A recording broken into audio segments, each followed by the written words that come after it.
Okay, we're gonna call this meeting, the March meeting of the Paulding County Airport Authority to order. I want to welcome everybody. And with that, Chairman Carmichael, would you Sure. lead us this morning? Be thankful together. Dear Lord, we thank you for this new day that you've provided for us. So thank you for just the opportunity to be here together and to hopefully make wise decisions, just seeking your wisdom, your guidance in all things. Protect our families, protect our homes and our county and our state and our nation and Ukraine.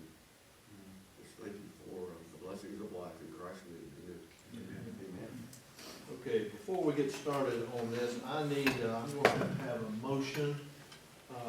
Something came up yesterday evening related to the aviation school, and I need a motion to amend the agenda to put a discussion item on here so we can discuss that. If I can get a motion for that. So moved.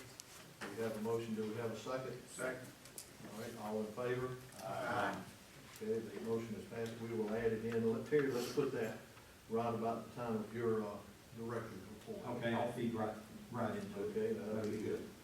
Okay, all of you have got a copy of the minutes. They were provided to you last week. If anybody got any questions, any comments about the minutes? If not, I will entertain a motion for that. Is there any comments? We have a motion and a second. Okay, all in favor of approving the minutes for the February 16th meeting, say aye. Aye. All right, any opposed? Hearing none, it's approved. Okay, you also had a copy of the financial statements were provided to you. You've had a chance to look over those. Anybody have any comments, questions about that? If not, I'll entertain a motion to approve the financial statements. So moved. All right, do we have a second? Second. All right, we have a second. All in favor, say aye. Aye. Any approved, any against? Okay, it's approved. Okay, we will go in, Terry, to your director's report. All right. Thank you. First thing I want to mention is I sent y'all a very lengthy write-up concerning grants, where we are with grants, kind of the funding that is available to us. And I just wanted to give y'all an opportunity, if you had any questions for me, to make sure that you absorb the meat of what was in that document. I know it was, there was a lot there to keep up with, but that's important in, hey, Dave, that is important in understanding how we're going to go forward, specifically with T-Hanger South, which we're going to announce the bid on that tomorrow. So is everybody clear on how much money we've got available to us, when that money is going to be available to us, how the reimbursement process works, and why it makes sense to go ahead and fund the project in anticipation of our FY23 grant funding covering the construction of T-Hanger South infrastructure? Good? I'd just like to clarify my question that I sent you was not to do the parallel taxiway in lieu of the priority that we have, but did not understand whether the safety item would be able to run parallel. So we don't have a safety item with parallel taxiway. In fact, it would never really be a safety item because you're not required to have a parallel taxiway even if we extend the runway. But the runway today terminates at 5,500 feet and the taxiway terminates at 5,500 feet. So until such time as we extend the runway, it's not even a priority project at all to extend the taxiway. So that will come after the runway is extended, or you can do them in parallel, but today, we don't have a project officially to extend the taxiway until and unless we get the runway extension approved. Correct. That make sense? Yes. Okay. And so we're free to move forward with the CIP as published, because all of our safety items have been addressed. Terry, question, have you had any calls or requests for a longer runway for certain types of aircraft? Well, the one we've got in the hangar over here, they would love to have the extra 550 feet so that they can carry more fuel. Yeah, they go over to Fulton County to refuel. Right. They make that long across the Chattahoochee River Run. And, Fulton and, County. you know, to me, that's a revenue issue, which is not a Sure. safety issue, but, when we can apply for the runway extension, I think it would be good for the airport. Oh, absolutely, yeah, To I get totally that done. agree. And it's on the CIP, it's just not, we get more revenue quicker by going the T-hanger route. So that's why it's the higher priority, that's the low-hanging fruit for us right now. But absolutely, going forward, we would generate more revenue for the county and more revenue for the airport if we have the longer runway in the long run. And that mainly is gonna come into play when we're able to start building corporate hangars over here in the terminal area expansion area. Yeah, and I did, speak to a consulting company that does, consulting with corporate, clients, and pretty much 6,000 is gonna be a requirement if we want to lure the corporate aircraft Right. here. So, And where did they land? There you are, you sort of backed that up, right? Oh, That yeah. for insurance reasons, not operational reasons, but insurance reasons, that 6,000 number is very important. It is, and to the point And- of, for our aircraft departing, Fulton County is only 5796 in length, so it's not the 6,000, but still it's greater than here. And it'll give you a little more weight to part with. So how does that trigger your insurance? Do they give you a break if you're at 6,000 and beyond? And And it's therefore not you're- that great of a break, it's just taken into consideration when underwriting. Okay, Yeah, where you operate at, if you're hangar and things as such. So it's not just a specific line item that says, yes, the runway is greater than 6,000 feet, you know, you get X amount off. It's not that way. It's just considered in the whole underwriting process. okay. But still, you concur from a corporate operations standpoint, that 6,000 number is important. Yeah, every operator has a magic number when they're operating in and out of, and depending on your mission that you have. And it either falls at 5,000 or at 6,000. Okay. So yeah, it is a milestone mark, if you will. Right, and so for the rest of the board, that's why we continue to pursue using all of the concrete that we have out here. Remember that the airport was built with 6,005 feet. It was certified to 5,500.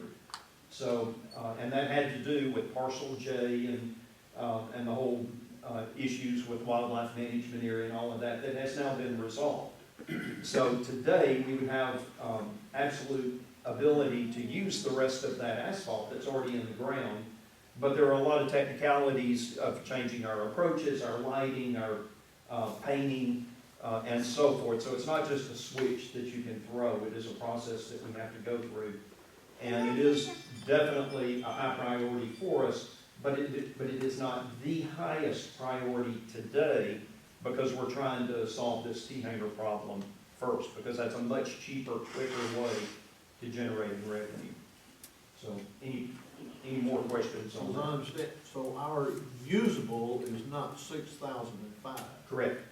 Right now, technically, that extra 500 feet out there is overrun. It's overrun area. So it's a paved overrun, but our paved overrun happens to have been paved and installed to the same specifications as the rest of the runway. So we've got the same loading factor, same width, same everything. We just can't use it because it hasn't been certified by the FAA as part of our runway. okay, just one more clarification, you can clarify this for me. Under your report you sent us, the CIP was for safety items, and under that was stated parallel taxiway as a safety item for CIP money. Something, yeah. Is that, I mean, you just said that parallel was never a safety item. Is it or is it not CIP Jacob, money? can you address that? It's not required, but it does enhance the safety, so I would say enhance the safety of it. Okay, To keep from doing the 180 or 360 movement. Okay. okay. All right. Okay, Okay, so so, one more question. yes, sir. Would the FAA certify without some overrun? I mean, I can't remember. You're not required to have a paved overrun, but it's certainly desirable. So, we wouldn't want to go out and pave 500 feet, 600 feet, something on that order, but not to the specifications that this airport was built to. That's just emergency overrun for the, rather than run out onto the grass, which you certainly can do in an emergency. It's nice to have a blast pad and a paved overrun for some number of feet beyond the end of the runway. It's about 300. 300 would be the minimum. inclusive. Okay. But the minimum is 0, right? Yeah, you can go 0. Yeah. It's more for the jet blast eroding the way the soil there and the takeoff. Yeah. All right. Okay, so moving on, the next thing I wanted to bring to your attention, I sent y'all a little talking points paper yesterday that had a lot of just highlights from the airport over the past year or so. And I wanted to bring a couple of those to your attention and just talk about why they're specifically important. You would notice on there that I mentioned that we have 3 graduates of the Flying Tigers Flight School who have bought planes that are now based at Paulding County. That's important. And the reason that's important, because that shows that the airport is now beginning to generate other aviation activities at the airport, and that's the way it should work. We've got 2 citizens, I've mentioned this before, 2 new citizens in Paulding County who have moved to the county specifically because they have their aircraft based here. In much the same way that a golfer might want to live on a golf course and fishermen might want to live on a lake, aviators have a desire to live on or close to their airport. Y'all all know Kerry Tidmore. Jared Sullivan is now his next door neighbor, and Jared has the RV that's parked over in the McNeil building over there, a beautiful RV 14 that he built, and is just a very, very good corporate member, community member of this airport. And Jared is the president of the EAA chapter that meets here, and everybody in the EAA is on our hangar list, and they'd all be tenants here at the airport if we had more hangars. And several of them would move to Paulding County, I believe, if they had a hangar here, because these guys are just that enthusiastic about aviation, and they're practicing of their privilege as private pilots and so forth. So aviation leads to aviation. It leads to lots of things, economic development and all the other things that we've talked about. But you look out here and you see the airplanes on the ground. You don't see the ones that are in the hangar. But the fact that we now have 34 based aircraft here, when about 18 months ago that number was something like 18. We've almost doubled the number of based aircraft here at this airport. And that shows the potential. I mean, without even having a firm commitment date on when T-hangars are being available, people on our waiting list are departing other airports and now basing here because they believe we're serious about getting them a T-hangar eventually. Where other airports, McCollum in particular, we love McCollum, it's a great airport, but they are focusing exclusively on the bigger jets, and they are tearing down T-hangars as their leases come up, and they can do so in favor of building big hangars because they don't have the benefit of the 750 acres that we've got here to build on. So we've just got tremendous opportunity at this airport, and it's exciting to be at this point in history where we can now sort of see our path ahead on what it's going to mean to this community and this county to have this airport doing what it's capable of doing and what it was designed to do from the beginning. So very excited about that. Closely related to that, T-Hangar South, we've talked about that a lot. That was the project that we paid for the design using the funds that we got from the sale of the land to Chattahoochee Tech. That design is now complete. It's been through the 90% review, and it's scheduled to go out to bid tomorrow. We don't know what the bid will come back. You know, that's always a bit of a mystery. It depends on who bids it, how hungry they are, how many, what the competition is perceived to be. I'll let you know in 30 days. But all I can tell you now is that bid announcement is queued up and ready to go out tomorrow. It will be on our website on the county website and on the Georgia Procurement DOAS website. And those are the requirements today for bid announcements. And we will anxiously await a very competitive bid on that in about 30 days. Easements for the school. We don't have any action to take today, but the school is getting ready to break ground. They are going to need both some construction easements in order, their footprint of the school is going to spill over a little bit grading wise onto some of our property and some of the county's property. And they are going to need some temporary grading easements, construction easements for that process. And so I just want to make that publicly announcement, publicly to you, so that you can be thinking about that. And then we will need a permanent sewer easement from the school building down to our flagpole, and we will then need to dedicate a permanent easement to the city of Dallas once we make the connection to the city of Dallas sewer line. So we've got some easement issues that are going to be coming up in the future. So just be prepared for more discussion on that. Finally, totally non-aviation related, it's prom season. We don't have any proms scheduled here this year. In the past, during the COVID thing, we were one of the few venues open. We had a couple of proms actually here. What we are getting is we have 5 middle school dances scheduled over the next few weeks. So it's going to be a hopping place here through the middle school season, and we're happy to be able to provide this facility to our local middle schools for that purpose. So we're excited about that.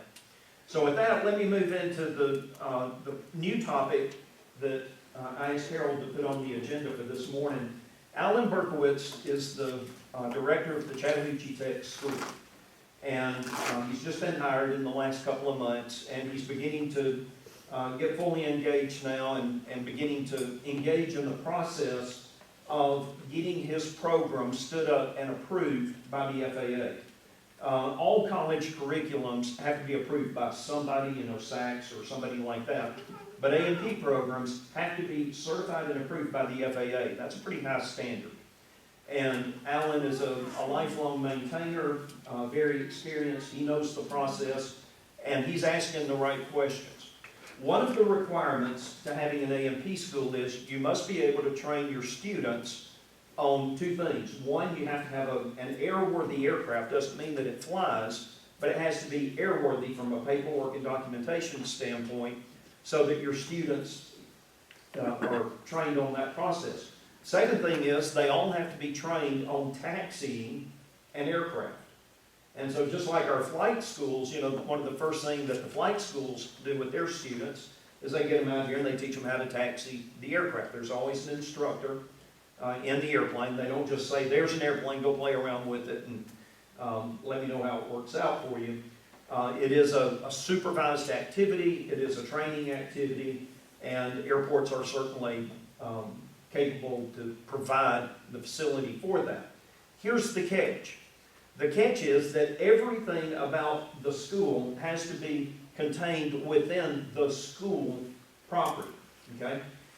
They have to have this one aircraft located on a ramp where it can be taxied and where it can be accessed for certain types of maintenance that you might want to do out on an airfield and so forth.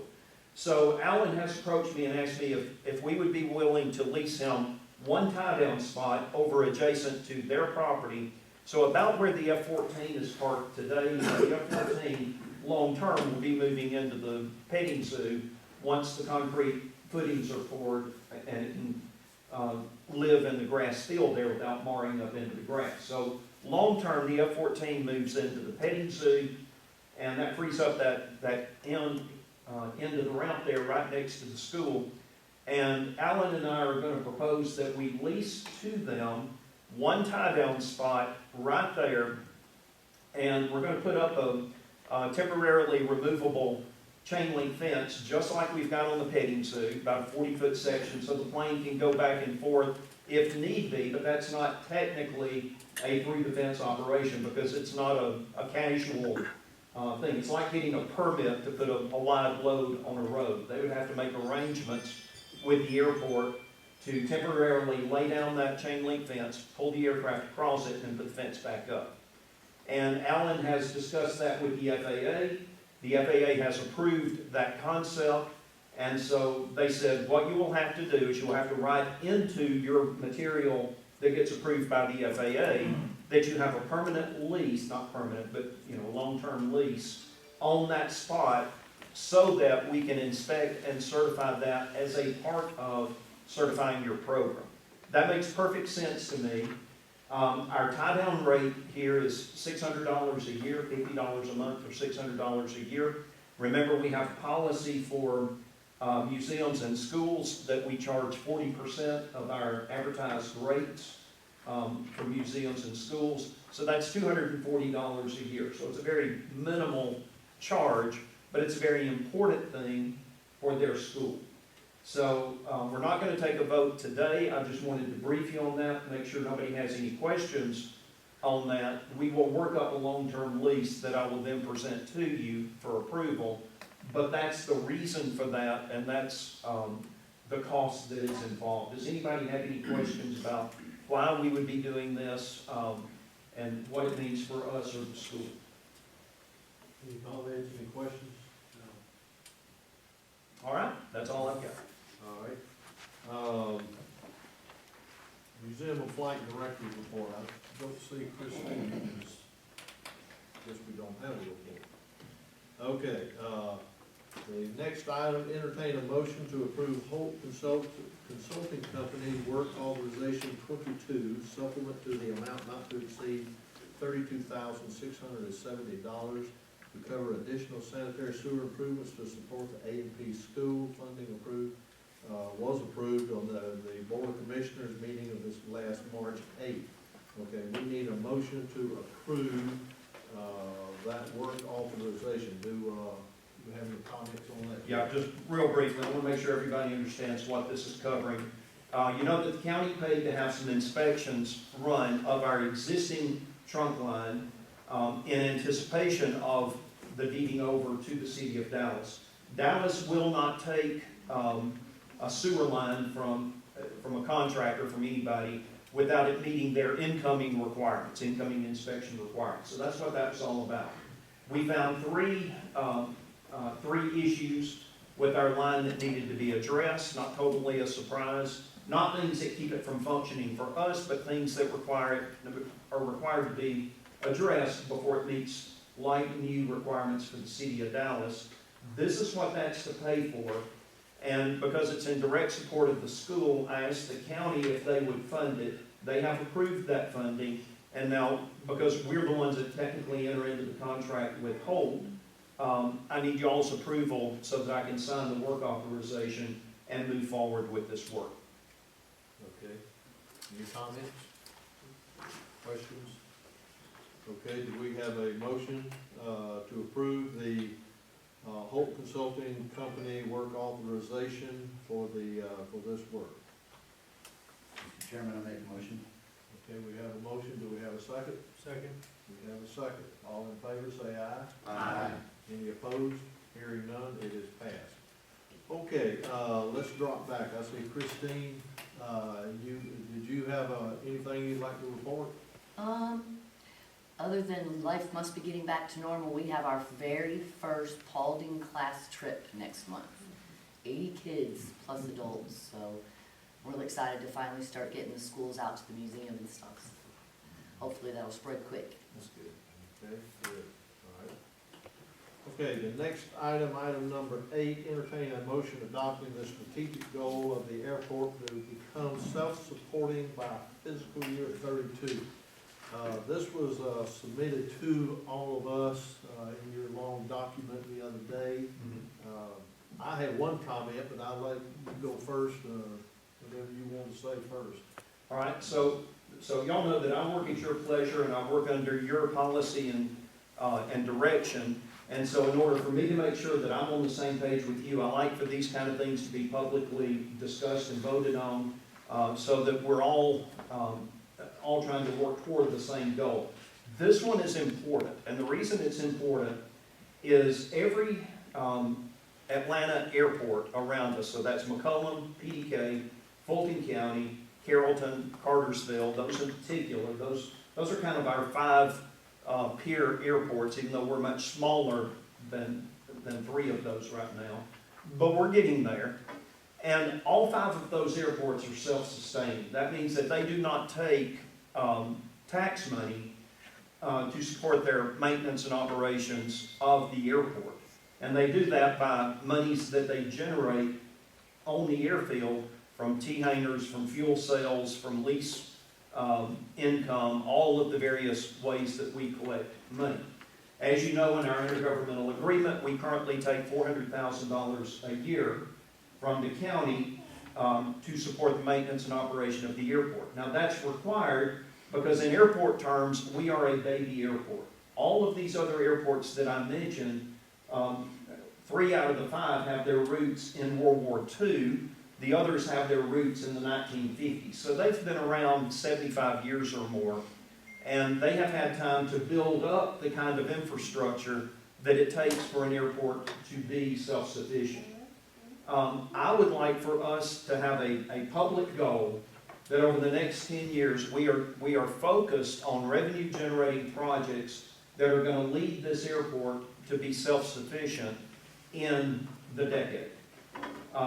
I can't land on the moon, I can't say within this decade we'll land on the moon, but I can say I believe in this decade we can make this airport self-sufficient, and I would like us to collectively endorse that goal and strategically and tactically be moving forward to try to make that happen.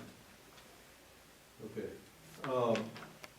First, all of the projects that you were talking about are in our capital improvement program. Absolutely. So we've approved those. That's right. And what this is doing is setting a strategic goal, really to go after all of the various funding that is in place. Exactly. My issue is with the wording of the motion, that this is a goal to be self-sufficient by fiscal 32, and not, we will be sufficient. Okay. See, so we're relying, and this is my issue from my past work, we're relying on somebody else. So I don't think that I can approve, I don't want to set a goal and say we will be when I'm relying on somebody else to provide something to get us there. So I don't know, I just want to make sure that this is a goal to do this, and not we will do this. We Okay. certainly want to, but that's what I wanted to lay out on the table. I want to make sure that it's a goal, and everybody knows that. That's my comment. Yeah, absolutely. So if we're not even self-sufficient today, we obviously can't make the kind of capital investments from our income alone to meet this goal. So we're going to be dependent on local funding, on state funding, and on federal funding, basically our grant program, to make this reality. Okay, that's my comment. Does anybody else have any comments on it? Yeah, Harold, I think I'm a little bit in the same boat you are. My concern on it is how the language is, and that it puts a target that's so far out that it almost sounds like, hey, we're shooting for 10 years instead of necessarily shooting for 5 years or 8 years, right? And it's just like when my son was back in school, right? And if I said him that, hey, he only needed to get a B on an assignment, well, that's where his bar was at, okay?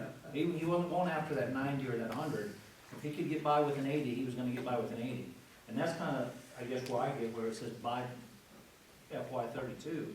I understand, gotta have a target, fully get that.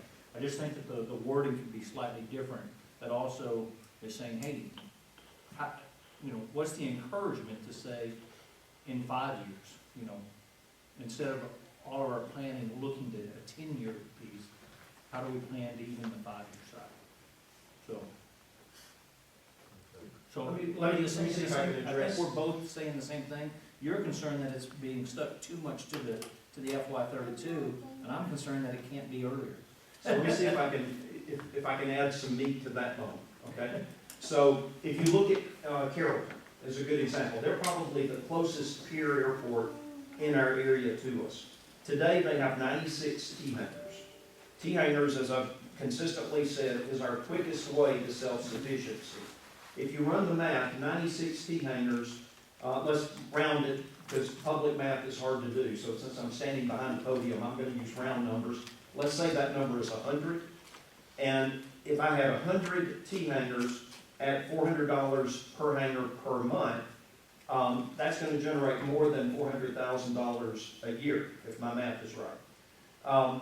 And so that kind of equates the money, that would completely replace the money that we're asking the county to give us.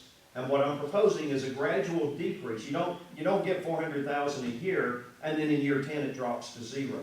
That number should be declining as we open T-hangers. And the last group of T-hangers that are gonna roll online for us is the McNeil Building. Remember, that was a 20-year land lease, and we don't take over that land lease until 8 years from now. And that's 14 top-end, top-flight hangars. And so that would kind of be the last piece that pushes us over. And that's why, Jeff, I picked 10 years, because I don't get the McNeil Building until 8 years from now. So mathematically, a 5-year goal would be real difficult to hit. We could still shoot for it, but I'm counting on those McNeil hangars to help make us that final piece that's gonna make us self-sufficient. I guess where I'm at, and I'm kind of agreeing with Harold, although we're approaching it from two different sides, is not to be necessarily locked into a particular fiscal year. Okay. Because if you don't meet that fiscal year, as a goal, and it ends up being, say, FY 35, then hey, is it looked at as a failure? By the same token, if it, because things are so great, and we're able to do it by FY 28, you know, wouldn't want subsequent boards sitting here and going, well, our goal is only to do it by 32, so we can drag this out some more, okay? No, let's go ahead and get the things done and become self-sustaining as fast as we can, you know, while doing it safe and at the benefit of the taxpayers. Okay, so it's y'all's goal and y'all's motion, so y'all tell me what you want the goal to be and how you want it to read, and then that gives me the direction that I need in order to make tactical decisions on a daily basis on, am I pushing for the runway to be longer, or am I pushing for more T-hangers today, that kind of thing. I'd like, you know, I'm more sort of in Jeff's camp that I like to look at 5-year goals or 5-year plans as opposed to 10-year plans. And, you know, where do you want to be in 5 and where do you want to be in 10? That would be, you know, then we could lay it out as our goal, our strategic. And I can answer that. In 5 years, I want that number, of course, accounted for inflation. You know, everything is in today's dollars. But I want the dollar amount that this airport needs in order to meet our operational and maintenance requirements to be half what it is today. That would be my goal, okay? And then in 5 more years for it to be 0. So maybe you divide it up, maybe you just have a 5-year goal of cutting our stipend in half in today's dollars. And I want to amplify that we're talking about the maintenance and operations budget. The county, as co-sponsor to the airport, is always going to be expected to participate in and contribute to capital improvement programs, things like the matching fund from grants and so forth. That is not operational and maintenance money, that's enhancement money to grow the airport to whatever the next level may be, and those should be looked at as investments as well. But I'm talking about our intergovernmental agreement that we have with the county for the safe and efficient operation of the airport. That number needs to be declining over time. And in 5 years, I'd like to see that half of what it is today, and in 10 years, I'd like to see it 0. And I'd like, basically what I'm asking is, do y'all agree and support that as a goal that we're collectively working toward? Does that make sense, Harold? Yeah. Okay, The way I see it, these programs, like I said, are in our CIP. correct. And what we're asking here now is a motion to adopt a strategic goal really of becoming self-supporting, which this lays, which goes after the available dollars. That's So right. do we need to put FY 32 on here and just have the motion stop right there at self-supporting? That would be up to y'all. That's probably the best way to say that. Yeah. Yeah. Just So if you would read that to Yolanda so she can capture it into the minutes. Entertain a motion to adopt the strategic goal of the airport becoming self-supporting. Period. Now, period. Okay, that would work for me. We've already approved the CIP. That's right. And right now, we're laying out, what you've laid out here is the available funding sources, which, believe me, I totally appreciate our partners on this. Right. They're our partners on this, and we could not do it without them. The counties, all the local side, the state and federal sources of it. So those are the sources we've got to go for. Yep. Okay. All right, so, is there any more discussion on this? Okay, well, I'll entertain a motion to adopt the strategic goal of the airport becoming self-supporting. That's good, thank you. Do we have a motion? So moved. We have a motion, do we have a second? Second. Okay, and a second. All in favor, say aye. Aye. Any opposed? Hearing none, the motion is adopted. Okay, Mr. Chairman, yes, I guess you're getting ready to ask for number 9. yes, sir. But before we do that, I would feel like a poor county host, and we know we live in a friendly county here. I've gotten to know Charles Luton a little bit, and, you know, it takes a lot of courage and guts to run, particularly when you track 4 other opponents. So I just like everybody to know Charles Luton, and he's come to a couple of Board of Commissioners meetings, but we're glad to have you here this morning. And he's an Air Force background and also a doctor. So he's got quite a good background. Okay, thank you. Welcome, Charles. Thank you so much. I'm glad I came. This is a great airport board you have here. This is an airport board that's got education and experience that you expect to find in a major commercial air hub. But things seem to happen really right around Paulding County. You folks have got it together. Thank you, and we do feel like we've got a growing county, and this airport is a big part of that. It's an engine that is really, we feel like is driving things, and we appreciate the board that is here, so. Okay, with that, I will entertain a motion to go into executive session to discuss real estate and litigation. All right, do we have a second? Second. All in favor, say aye. Aye. Any opposed? Hearing none, we are in executive session. We will be back shortly. Okay, I'll call this meeting back to order. We did have one action item in the executive session, that was to vote on the minutes, and they were approved from the last executive session. Do we have any comments or questions? I have one thing, I want to introduce Lacey Foster back here. Lacey is our new housekeeper. Christie moved on to take another opportunity that was a good fit for her, so we're excited for her in that. And we're excited to have Lacey here doing our housekeeping now. She's doing a fine job. And so that's her. If you see her running around the building, you'll know what she's doing. Okay. Thank you, Lacey. Okay, any other comments? Anything? Yeah, I see Sam and I are the only ones that are prepared for St. Patrick's Day. This is kind of like St. Patrick's Day week for me. We're your green tomorrow. Okay. Okay, with that, I will, we need a motion for adjournment. Do we have a motion to adjourn? Do we have a second? Second. All in favor? Aye. How many nays? Okay, we are adjourned.